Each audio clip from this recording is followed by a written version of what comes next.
shuba kusangenzeka noma yini ngumafavuke njengedanga abaningi unokugwaja ugwaja ikhulule kufa kamakhanda indlondlo enamakhanda amabili elisithathu elinkesazana dama elingasho ubusika nehlobo nqwele ngaphuphi inyono zigujana phupha mihla namalanga ngathini mina bathini bona kunjani makunje wena onyanyayo fokofo ngeke ngizwe ngempatha mina gcwala ngiyakufakela nangu sikisi ayike ngiqolise nje ngila edamini nje ubona lapha enzansi ukuthi ngisedamini lika makhanda nansi i-constructions eyenziwa lapha ya enzansi construction ngikhona ngila edamini lamakhanda as you can see okusho ukuthini na okusho ukuthi ke ulive wami bekumele ngene kuwona ngo5 ngizokhatha ngoba inetwork la iyahlupha ngizokhatha ugesi uzohamba nje maduzane mangabe kwenzeka nginqamuka ningixolele kodwa ngizophinda futhi ngibuye ngo8 namhlanje ngizokhatha ngiphinde ngibuye ngifuna ukukhuluma ngale ndaba enkulu ethinta uKelly Khumalo nethinta abasolwa abaseboxini abatestifyayo naba okuyibona bona abatestifyayo no accuse okusho ukuthi abantu abangena abatestify bese kuba o-accuse ngifuna ukuyithinta ukukhumbule phela ukuthi ayikho into engiyikhulumayo kanti ngiyazi noma yini engiyikhulumayo is because ngiyinkosi emhlabeni ngindodana emazulwini ngisuke nginesiqiniseko sokuthi kuzoba njalo ngizwileke abaningi bebekhuluma bethi ke bethi kunelekhuzana kune statement esifaka uKelly Khumalo ukuba naye uyingcenye yokwenza itulo lokuba kusocongewe uSenzo Meyiwa. Ayi this one is very interesting and ayikho ke into engiyithanda njengala seyifike khona ngiyayithanda la isihambe yahamba yayisifika khona ngoba sasho sathi vele into emnandi ngempilo ukuthi igazi lomuntu liyakhuluma kodwa alithi malikhuluma igazi lomuntu thina esiphilayo esinepower sikwazi ukuyi-aligna kahle into so that umuntu ofuna ukwazi nofuna information ezokhona ukunderstand mhlamba ke ngiphinde letho ngikucaciselele yona uyabona uma ngabe mina ngizoya kaDlamini mase ngifela kaDlamini ngizongena nje kaDlamini kumele idlozi nabantu bakaDlamini bangivikele ngoba sengikuma premises abo into ezokwenzeka kumina kuzobe kusho ukuthi yenziwe abantu bakaDlamini kungenzeka ukuthi bayiplanile leyonto kungenzeka ukuthi inkinga zabo kungenzeka ukuthi abantu ebebengilandela bangifice kaDlamini kodwa into eyenzeka ngekaDlamini ngidayiswa abantu bakaDlamini into eyenzeka ukanzama kithi kusho ukuthi udayiswe idlozi wadayiswa nabantu bakanzama for the fact ukuthi uSenzo Meyiwa washonela kubo kaKelly uma sengenile emasangweni akaKelly Khumalo kwangumele idlozi la kaKelly Khumalo limvikele kwangumele ipower kaKelly Khumalo imvikele uSenzo Meyiwa lokho bafethu asingakubangi asingakuagwiwishe because abantu bahlakaniphile ngaphandle awukwazi ukuvakashela kwami noma kithi mawusufela kithi ngoba la ufele khona usuke uzohlala khona until kwenziwe indlela eyiyo nehlelekile ezokwazi ukukususa usuya kini la uzala khona kuyenzeka abantu bethi bayakulanda ungalandeki for the fact ukuthi uSenzo Meyiwa wafela kubo kaKelly idlozi likaKelly Khumalo lamdayisa uSenzo lokho it still stand. So that is why mina ngingabagcika abantu uma bemzonda uKelly Khumalo lapha ekhona ngoba usuke wafela kubo kaKelly Khumalo ekuthiwa uSenzo Meyiwa wafela restaurants bese igceka irestaurants ekuthiwa uSenzo Meyiwa wagingeka nemoto bese sokugceka ingozi ezenzeke emgwaqweni ekuthiwa wathwa igebengu emgwaqweni bese ogcika ngicela abantu bangagcekwa uma ngabe besola uKelly Khumalo and the crew kulento eyenzeka kuSenzo Meyiwa ngicela bangagcekwa nje abantu yabo because abantu abazona ingane bahlakaniphile kingibhaka yini into eyenzakala kanje bafethu uyabona mangabe uthi uzofuna emotive eyokuthi yini ebingenza uKelly Khumalo idlozi lakhe lidayise uSenzo Meyiwa ukuthi ashona udinga thina lapho mhlawumbe ngikuchazele kanje I want you to understand it very clear and very well okay kunengqinamba othi mawumuntu usebenza ngabantu obanayo ingqinamba kaKelly Khumalo ayinikwa idlozi lakhe elikhulu ake ngilibize ngegama uyalazi yena ithi ingqinamba kaKelly akufanele uKelly Khumalo ashade Uma ngabe ephula umthetho wokushada, lo myeni azomshada impilo yakhe izoba sengcupheni because idlozi lakheli noma iphaba kakheli izomnqobela ingqinamba, akufanele ashade. Okwesibili, abantu bakaSenzo Meyiwa bakade belwa nabantu bakaKelly Khumalo. AbakaSenzo Meyiwa belwa bethi akuhlukwanwe. Uyabona izingane bengabe zithandana uthi azihlukwane. Ukuhlukana kuningi bafowethu ukuhlukana.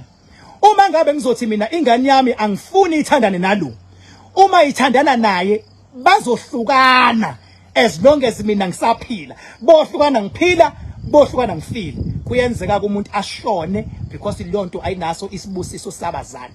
Okusho ukuthi uSenzo Meyiwa akavikelekile ngokwedlozi lakubo because alihambisani nalento.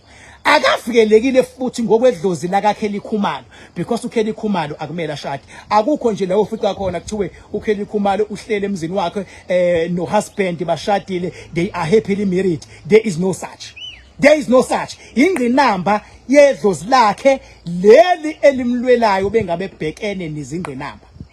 So njengoba sinjeni isimo namanje ngisamile bafowethu mina angiyonto eshintshayo mina. Labafana ababoshiwe or accused up until to accuse number 5. Laba bafana izwa ngami abanalo icala. Kodwa khona into eyakhuwayo ifana nomuntu bengabe umthwebula agingqike nemoto umuntu zimthatha ilwane zihamba naye. Kunento eyakhiwayo ezongcwatshwa umndeni ibizwa ngesithunzi esuka izokopha iphuma igazi ngamadlebe ikhuluphale igqunqi bemnyama. Isithunzi leso esakhiwayo ukuze umndeni uyiduduze uthi simfihlile umuntu wakithi. Deep down thina boKingbhaka esibona ngapha sibone ngale suke simbona ukuthi lo muntu uthathiwa akuyena lo. Abanye baze basho bathi akuyena lo. Lezi zinto zibuye zikugubezele zithi akangabonwa ngoba bakhona emndenini abahlakaniphile abazombona ukuthi akuyena thiwe umufi ngeke azabona. Iyenzeka leyo nto nangapha ngakozomthetho. Kuyenzeka bafethu mangabe isishubile indaba kwakhiwe imimoya ezothatha ifall. Kodwa thina mina I must stand with the public ngenxa yepower yami. iPublic kumele ngihlale ngimile nayo. Kumele ngisho iPublic lento enibonayo enishoyo anikho wrong. Umuntu befele emzini womuntu labo bantu they are in charge. Angiphathi mazophinda kube nomsindo ngenkathi bephuza utshwala. Angiphathi ke leyo. So that is why ngithi mina into eyenzakalayo la kunento evuke enkantolo ukuthi kune statement esibhalwe accused number 2 or number 1 I don't know but ngicathi number 1 ubani usibiya or something. Leyanto ithi laba bafana bathatha ifone njengoba beyithatha ifone kumele implicate bona themselves because ifone implicate ngenhlanhla kule phone abavumile ukuyithatha ngezathu ezahlukene. Ezinye ziyaba ukushaywa, ezinye ziyaba ukuthenjiswa imali. Zibaningi izathu ezikwenza ukuthi uthathe ifone. Ngenkathi bethatha ifone ngokuhlakanipha kwa accused number 1 usibiya if I'm not mistaken. If I'm mistaken sorry for that. Ungazibuthi uyibhoza ngokungicorrect ukuthi uaccused number 1. For accused number 1 wa implicator uKelly Khumalo kwistatement. And kubonakala sesenziwe istatement ukuthi noKelly Khumalo implicatekile. Ingakho sekumele senziweni sikhishwe leso. Ngenhlanhla ngoba vele accused manje bayaphika. Ngenkathi sikhishwe statement imile into ethi kune statement esakhishwa. Uma ngabe abameli ngoba uyabona abafethu lababameli ngiyabathanda lababameli mina bonke futhi.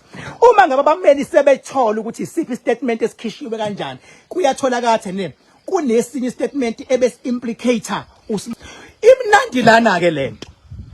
Ipower kaKelly Khumalo nabantu abasupporta uKelly Khumalo sekumele benzeni manje? Sekumele bafakazele abasolwa ukuthi leya confession abayenzile akuyona. Ngoba uma kuthiwa leya confession bebeyenza iyona kumele aboshwe uKelly Khumalo. Uma ngabe ukuthi iconfession abayenza akuyona kumele baphuma basono. So njengamanje automatically abalandeli baKelly Khumalo nephaba kaKelly seyizosupport abasolwa ukuthi yonke lento ekuthiwa bayiconfessa angabi yona. Uma kuukuthi into abayiconfessile iyona ebafake ekhindini akalandwe noKelly Khumalo afakwe ekhindini. Uma kuukuthi into abayiconfessile akuyona shuthi abaphume nayo. Izokwenza njena ke iphaba Kelly Khumalo izolwa ukuthi le confession akuthiwa kuyona. Kuzokwenzakalani yilapho ke bezoluwina khona icala laba, because there is no people who will keep on pressing anymore. Who will keep on pressing ngoba yini sek implicated ngisho umuntu engabe uyadefendwa use implicated.